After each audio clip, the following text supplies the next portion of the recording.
Ô, mãe. Foi mal, professor. Acontece. Show. Ô, galerinha, olha só. Eu vou te passar uma tarefinha e vou te dar uma meia hora para produzir em sala. Se tu for ágil, tu detona a tua tarefa aqui com a minha ajuda. Fala. 4? Ah, é verdade. No finalzinho da aula, então, eu vou corrigir 2 questões que faltaram ser corrigidas no apoio, que vai servir de revisão para quem for fazer recuperação paralela. Incha, garota. Galera, o que nós vimos de aceleração até agora? Primeiro, nós vimos que quando um objeto está se deslocando ao longo de uma linha, a gente pode até ignorar o caráter vetorial da aceleração. Nesse caso, a aceleração só está medindo a mudança do valor da velocidade. Porém, eu te mostrei que se um corpo faz uma curva com velocidade constante, mesmo a velocidade sendo constante em módulo, existe aceleração, né? Nós fizemos umas contas meio doidas e descobrimos a fórmula para calcular essa nova aceleração, que a gente passou a chamar de aceleração. Por que centrípeta? Porque aponta para o centro da curva que o móvel faz. Show! Até vimos que os projetistas das autopistas têm que pensar nessa fórmula, né, para poder fazer uma curva segura para os usuários, ou para definir a velocidade máxima que os carros, caminhões e ônibus devem ter nessas curvas, com uma boa margem de segurança. Vetor sobre raio? Velocidade ao quadrado dividido pelo raio da curva. Velocidade ao quadrado dividido pelo raio da curva. Quer dizer que aquela aceleração que antes existia, ela deve receber um nome para ser diferenciada da aceleração. O nome clássico que se dá a essa aceleração é aceleração tangencial ou linear. Tangencial. Linear. Escalar, mais raramente, escalar porque nós ignoramos o caráter vetorial. Mas ambas as acelerações surgiram da ideia original, que é uma ideia vetorial. Beleza? Show! Quer dizer que tu já sabe calcular a aceleração quando o cara está aumentando ou quando o cara está diminuindo de velocidade. Tu já sabe calcular a aceleração quando o cara está fazendo curva com velocidade constante. Mas se o safado quiser apertar o acelerador ou o freio enquanto faz a curva, aí nós temos que reestudar a brincadeira. Porque aí o cara está fazendo uma curva e ainda aumentando de velocidade na curva. Concorda comigo? Vamos ver. Acho que vai ser fácil. O cara estava ali com uma certa velocidade, o cavalo ali.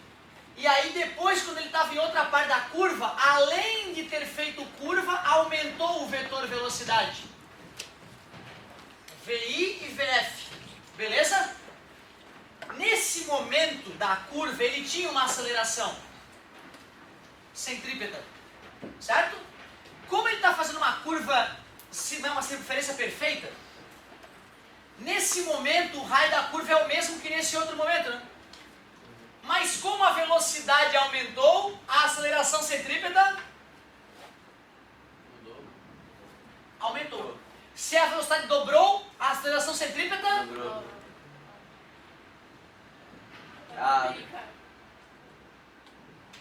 triplica a velocidade. 3 ao quadrado. Cara, como é perigoso aumentar a velocidade na curva. Quando tu dobra a velocidade da curva, tu vai precisar de uma força 4 vezes maior para fazer a curva. Se tu triplica a tua velocidade de uma curva, tu aumenta em 9 vezes a força necessária para fazer a curva. Então tu vê, uma aumentadinha de nada na velocidade aumenta bem mais a aceleração necessária para fazer a curva. Então tem que ser um cara experimentado mesmo para poder pegar um automóvel e ir no limite do carro na curva. Tu tem que ter um conhecimento prático daquele carro, né, daquela curva enorme. Por isso que os pilotos praticam tanto, né, para depois poder entrar num carro que passa muito dos 300 km por hora. Né, falando da Fórmula 1. É uma doença, quase como pilotar um avião. Quer dizer que a aceleração aumentou bastante, né, galera? Certo? Nós poderíamos imaginar que quando o cara estava aqui no meio do caminho, a velocidade dele era maior que essa e menor que essa. Velocidade. E podemos dizer que a aceleração centrípeta era...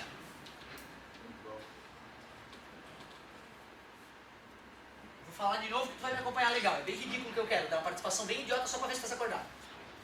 Esta velocidade é maior que esta e menor que esta. A aceleração centrípeta deve ser maior que esta? É, só para ver se estamos acordados. Falei.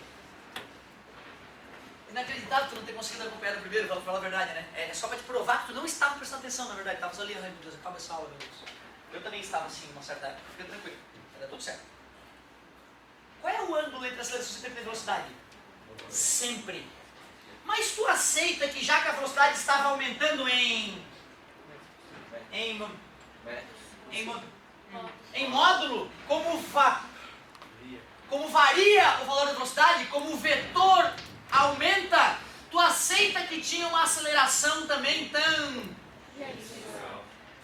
tinha uma aceleração tangencial, com certeza. Tem as duas acelerações, né? E a aceleração é uma grandeza vetorial. Peraí, se tem uma aceleração que é a tangencial e perpendicularmente tem a aceleração centrípeta, como é que eu calculo a aceleração resultante? Pontilhada paralela, desenhe a aceleração resultante. Como é que a gente somou vetores desse tipo nas provas passadas? A aceleração resultante ao quadrado é igual a aceleração centrípeta ao quadrado mais a aceleração tangencial ao quadrado. Muito raro de cobrarem esse tipo de coisa, mas pode aparecer, seria o pior. O pior, cara, só aumentando, só variando de velocidade numa linha conhecida. Delta V sobre delta T. Cara fazendo curva com velocidade constante. V ao quadrado sobre R. Agora, se o safado faz curva e aumenta a velocidade tu calcula primeiro essa, calcula essa, faz o Pitágoras. Não é o fim do mundo. Questão de praticar. Ó, gostei, cheiro de desafio. Cheiro de desafio, eu confesso. Isso é o que faltava discutir de aceleração. Na tua tarefa tu já vai revisar todas essas ideias. Outro detalhezinho que está faltando para a gente passar uma tarefa honesta aí para ti. Depois dessa aula nós vamos começar a trabalhar com forças e vai mudar totalmente a matéria. Nós vamos sair de cinemática e vamos começar a trabalhar dinâmica. Uma matéria legal, cara, muito legal. Vai fazer a gente entender a natureza e se aproximar de Deus um pouco. A aceleração é uma das ferramentas que eu vou precisar para continuar na dinâmica. Por isso que primeiro vem cinemática, para trabalhar a ideia de aceleração, para preparar o aluno para encarar a dinâmica, que são as leis de Newton. Na próxima aula nós já vamos começar a conhecer as leis de Newton, as leis que revolucionaram o mundo. Antes disso, uma bobiçazinha aqui, ó. Na hora de classificar o movimento, primeiro a gente pode classificar quanto à trajetória, né? Quanto à trajetória. Lembra a trajetória? Quanto a crase. Quanto à trajetória, pode ser retilínea, pode ser curvilínea, pode ser circular e qualquer outro que tu quiser, qualquer outra forma geométrica que tu quiser. Em forma de coração, como é que chama? Coracional. Tem, né, uma coisa que tem forma de coração, né? Coliforme, por exemplo, é em forma, né, de coliforme fecal. Fala. Coliforme fecal, sabe aquelas coisinhas que tem nas fezes das pessoas? O de minha aceleração, tipo, eu tô numa reta e no final tem uma curva. Como é que eu vou fazer a aceleração desses dois? Ótimo, cara. Uma reta e depois a curva. É. Na reta, tu só precisaria usar essa fórmula. Sim. Na curva, se a velocidade foi feita com velocidade, se a curva foi feita com velocidade constante, só essa. Se na curva ele fez velocidade mudando de velocidade, as duas na curva e Pitágoras. Então não tem problema, o que eu não posso pedir é a aceleração toda. Não tem como. Mas dá pra fazer. Daria pra fazer a aceleração toda. Só que aí tu vê, ó, eu teria que dar todo o desenho perfeito com as dimensões, teria que te dar o vetor velocidade original, o vetor velocidade final, com ângulo e tudo, para poder fazer vetor final menos vetor inicial. Aí nós usaríamos essa fórmula e o conhecimento de vetores. Ou seja, teria que usar o conhecimento que nos fez chegar até aqui. Ficaria top já a questão que tu criou. Eu acho tão legal isso quando o aluno... Eu dou as dicas gerais, né? O aluno vai lá e cria na mente dele uma situação que não é contemplada pelas dicas que eu dei. Certo? Isso é muito legal. Foi o que o colega fez. Ele criou uma situação que não estava já com a solução pronta. Nós teríamos que aplicar uma física mais poderosa. Dá pra fazer, cara. Dá pra fazer a questão. Mas não seria uma questão para o momento ainda. Ficaria um pouco pesada, mas daria pra fazer. Vou até pensar, ó. Já venho com ideia de desafios também. Ô galera, olha só que coisa boba que eu tenho pra te contar. A primeira classificação não tem graça, né? Linha reta, tá fazendo curva, tá fazendo um círculo e poderia ter outros nomes ali divertidos. Agora, helicoidal, trajetória helicoidal. Vai aparecer no terceirão partículas fazendo esse tipo de movimento. Ó. Gira, certo? E vai pra frente. Forma uma mola, tá vendo? Uma hélice. Por isso que chama helicoidal. Beleza? Tipo a dupla hélice do DNA, né? Concordas comigo? Certo? Tu vê como essas coisas não são criações humanas apenas. Na natureza a gente enxerga esses movimentos acontecendo. Muito doido. Se eu tivesse um ímã poderoso aqui na sala de aula, polo norte e polo sul, e jogasse uma partícula carregada eletricamente inclinada em relação a esse ímã, a partícula giraria assim dentro do ímã, fazendo um movimento helicoidal. Obrigado pela participação. O clássico para nós é isso aqui, tá? Helicoidal eu só botei aí para te mostrar que tem coisa mais divertida ainda. Classificação dos movimentos quanto à velocidade. Quanto à velocidade. Essa classificação ninguém erra, porque ela é muito boba. Vamos supor que o meu referencial para a direita é positivo, então para a esquerda? Se o cara está se movimentando para a direita, ou seja, se a velocidade dele é maior que zero, positiva, a gente classifica o movimento como progressivo.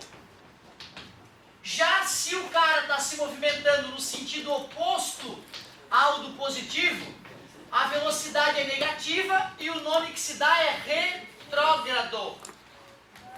Regressivo também pode, retrógrado. Ou regressivo, pode sim.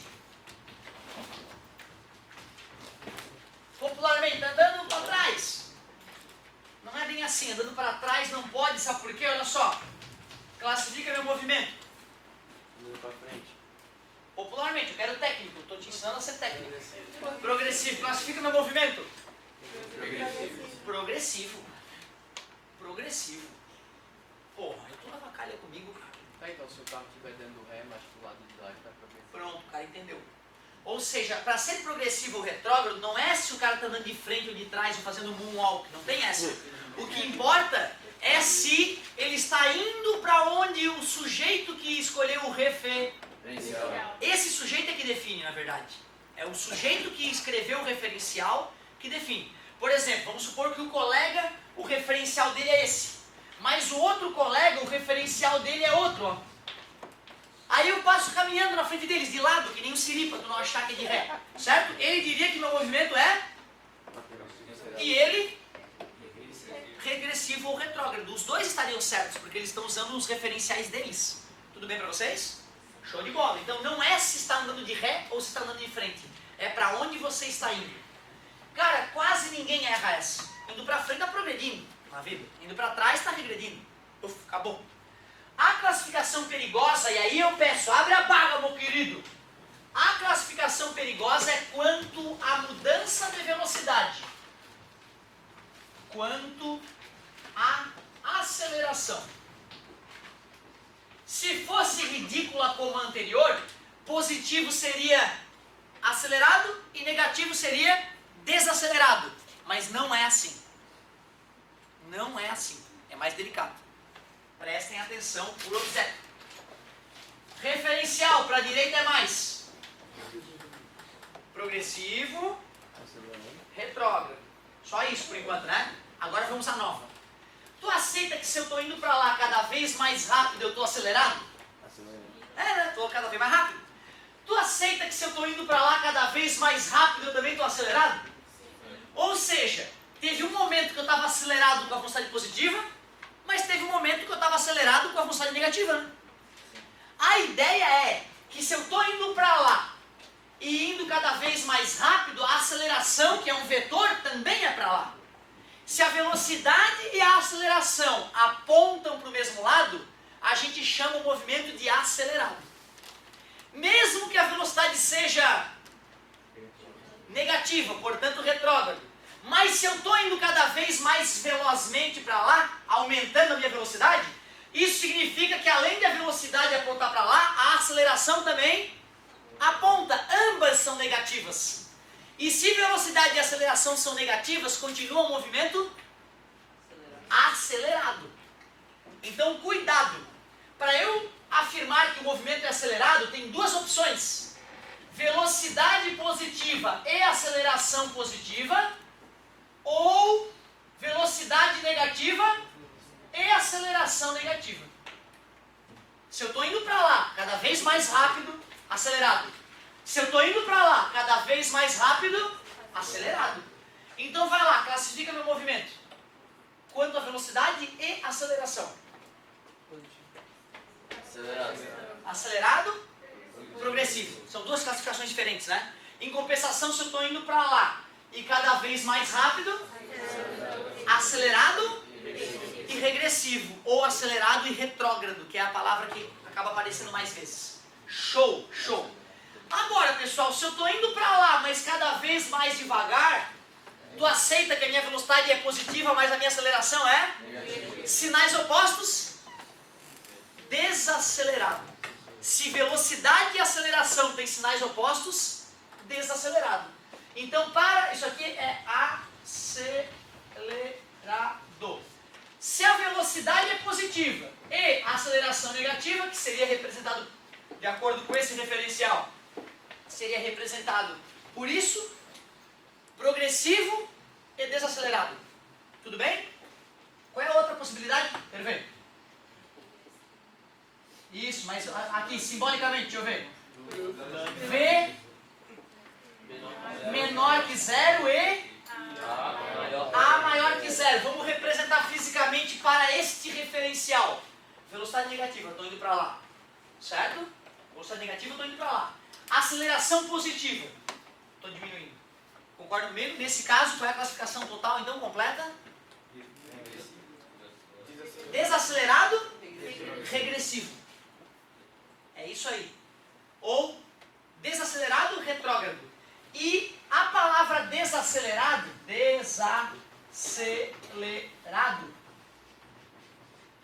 é o mesmo que retardado na física. Eu não gosto dessa palavra porque ela remete a um monte de situação delicada, né, e pejorativa para alguns jovens. E eu não consigo nem pensar quando eu vejo um jovem com dificuldades neurológicas, né, que a gente pejorativamente chama de retardado. Isso é uma coisa dura demais, né? Fico imaginando se tu é pai de uma criança dessa, né? Uma coisa que modifica a vida do ser humano assustadoramente. Eu não tenho nem o que pensar sobre isso quando eu vejo isso acontecer com pessoas honestas e humildes, assim, próximas da gente. É uma coisa muito triste.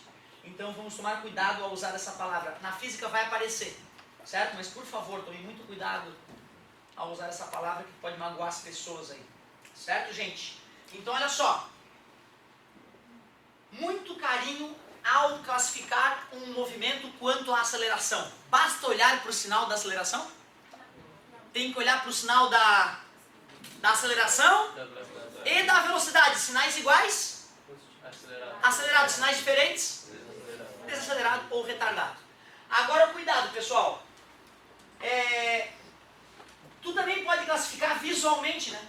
Se tu vê que o cara está cada vez mais rápido, não precisa ficar pensando nas setas. Tu acelerado.